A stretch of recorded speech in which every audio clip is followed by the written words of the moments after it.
Hi everyone! Have you ever had an infestation of fruit flies in your bins or on rotten fruit? Not these guys. I'm not talking about house flies. I'm talking about these guys, fruit flies, Drosophila melanogaster. They're quite a bit smaller than house flies, and interestingly, we use them to study human disease. How is this possible?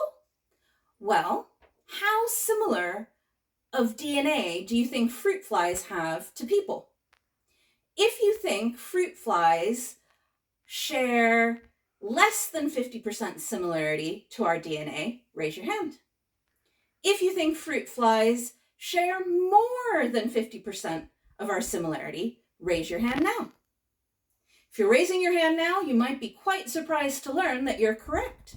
Actually, these fruit flies share 60% similarity of their DNA with humans. So that means we can use fruit flies to study human diseases, and I use them to study Alzheimer's disease and Parkinson's disease.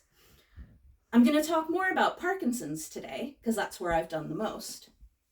So Parkinson's disease can sometimes be caused by mutations in genes. It's very rare, but it does happen. When they found those genes in fruit flies and mutated them, it turns out that the flies also have symptoms just like people with Parkinson's disease. In people with Parkinson's disease, one of the main problems is movement. The flies also don't move well. If you use a climbing assay, the Parkinson's flies don't climb up as well. In people as well, the brain cells, the neurons, die. And in flies, the neurons also die, the same kind of neurons as well. So what I've done is to find out more about why the neurons are dying in flies, and therefore in people, is I've crossed in mutations in various different genes that we think might be involved in Parkinson's disease, and then look at the next generation to see if the flies climb better or worse than the straight Parkinson's flies. And it turns out that a bunch of the different genes, when crossed into the Parkinson's flies, actually make the Parkinson's flies climb worse.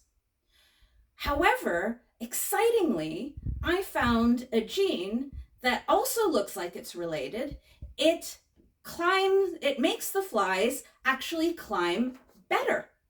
So this may be a good candidate for developing a therapy for Parkinson's disease that people haven't done before.